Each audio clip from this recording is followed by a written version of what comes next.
Good morning. Happy Sunday. It's Daryl here. It's 5 a.m. here in Connecticut on the East Coast.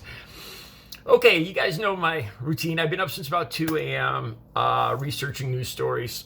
I was going to wait till about 9 a.m. because there was nothing that really sparked me, really set me off. So I was going to wait a little while, let it settle in.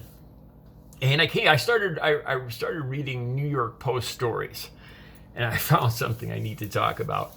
All the links will be down below. All right, next thing I want to say too is I restarted this video 6 times already. I have an honest hard time pronouncing Vice President Harris's name, and I've had to restart this video 6 times. If I mispronounce it, I honestly have some kind of mental block. Kamala Harris, right? Okay. All right. Now, there's going to be another link down below. Ridiculous things that the Republicans have been blaming Joe Biden for. I call them Republicans, but it's really Trumpers. There's no such thing as a Republican Party anymore, really. I don't even feel. It doesn't even feel right saying Republicans. It's really just the party of Trump now. I'm not even kidding around. All right. Back to the New York Post. Okay, so there's links to 2 articles down below. The first article I read is about Vice President Harris giving the commencement and commissioning speech, I think it's called, the commencement address, May 28th. I believe it was Thursday or Friday, Annapolis at the Naval Academy. Okay. This is a New York Post article, and this is the one I had to reread 3 times. Okay. She talks about, first of all,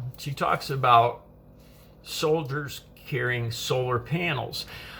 I've never been in the military now, and I never really gave this a lot of thought, but they must carry batteries for electronic communications equipment, radar, and all that stuff. And the vice president was talking about solar panels, solar energy, that it would be lighter and more efficient. And, out in the field, solar energy doesn't die. Of course, you have to recharge it at night and everything, but I'm not going to get into specifics. But this is what the vice president was talking about: how the soldier in the field would probably rather carry a much lighter solar panel or solar panels. It's probably a rollout, foldable solar panel thing that they could put in their backpack. I'm guessing here. All right, and so the New York Post has. I had to reread this 3 times. You'll have to read it yourselves. They took serious offense. I guess the vice president made a bit of a joke, okay? She says that as she's talking about soldiers carrying these solar panels, she said today's soldier, she would probably rather carry something lighter. And so would he. You get it? Because Miss Harris is a female. I kind of understand her saying, she's talking. She initially talks about a United States soldier as a she, the pronoun, right? And then she adds as a kind of a little bit of a joke, she would rather carry a lighter pack, and so would he. It's a woman, kind of like when women make a joke about God being a woman. I get it. It's a it's a joke. Men and women joking around, right? New York Post takes offense at this. China's laughing at us. Cisgender. Oh my God. Going along with that. What was it? Which one was it? Sean Hannity or Tucker Carlson? That was and Ted Cruz saying that our military is pansies. I don't even like saying that. I don't even like repeating that. That is so disgusting. I can't even believe Ted Cruz says stuff like that. So this New York Post takes Kamala Harris to task because she makes a little reference, talking about soldiers, that the average soldier, she would probably rather carry something lighter, and so would he. Get it? It's a joke. It's a joke. Men and women joking around. But oh no, today's Republican, today's Trumper, today's New York Post takes offense at this. And then, so they complain about the solar panels. And then they complain about the he-she joke, and, they got their panties all in a bunch.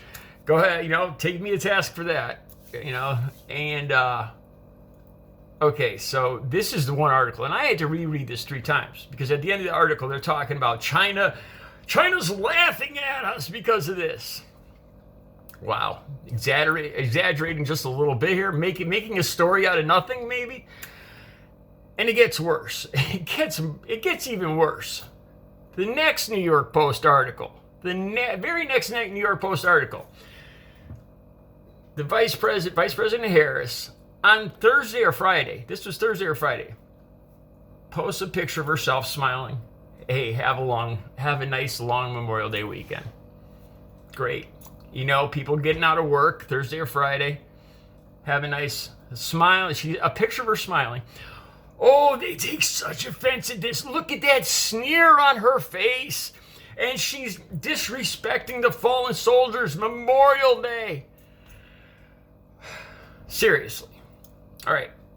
Yesterday, let me talk about this. Yesterday when I made that video, Saturday, I thought about, every year since I've been making videos, I always mention Memorial Day. I always mention the fallen soldiers and the purpose of Memorial Day. For some reason, Saving Private Ryan, I watch that movie every year on Memorial Day. But I usually say it, like when I thought about saying it yesterday, Saturday, I say it on Monday. Monday is the day of remembrance. Yes, it's the long Memorial Day weekend. But like yesterday when I made the video, I don't know how to phrase this. I don't want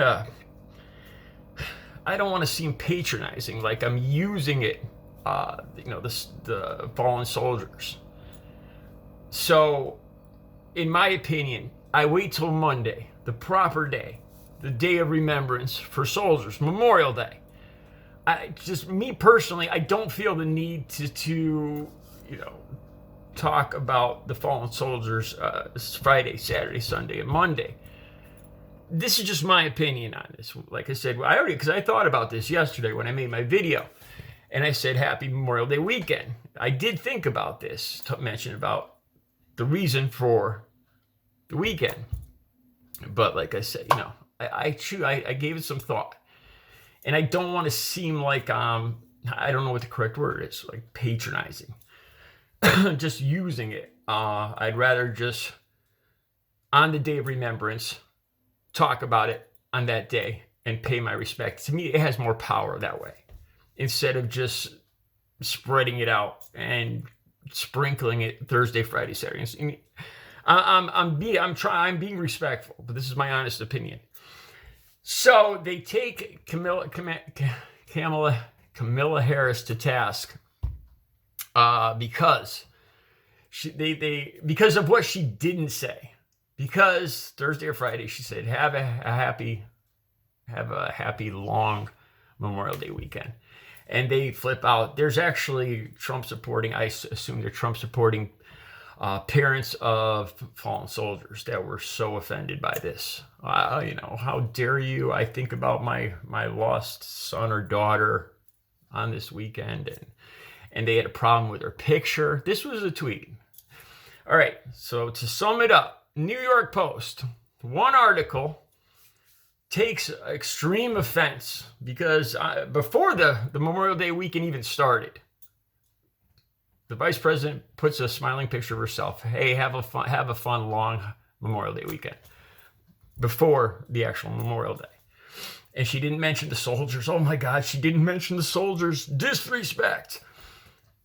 And on the same day, she gives a commencement speech at Annapolis Naval Academy, talking about helping soldiers carry less weight on their backpacks, helping U.S. soldiers. And they're complaining about both at the same time. Yeah, I hope I'm not the only one that just sounds ridiculous and it doesn't make any sense. I'm gonna have all the connection, the links to both these stories, and I'm gonna throw in another one too. I found this one article about the 5 most ridiculous things that Republicans have blamed Joe Biden for. the shortage of Chick-fil-A sauce. Joe Biden. The shortage of buffalo wings. Joe Biden. And it goes on and on, man. So there's going to be links to three good articles down below. Well, two ridiculous, contradictory New York Post articles and this other one. All right, and I will be back later with, I hate to say this, homeless artist in recovery, my continuing housing crisis. I'm going to be back later updating you guys and talking more about this.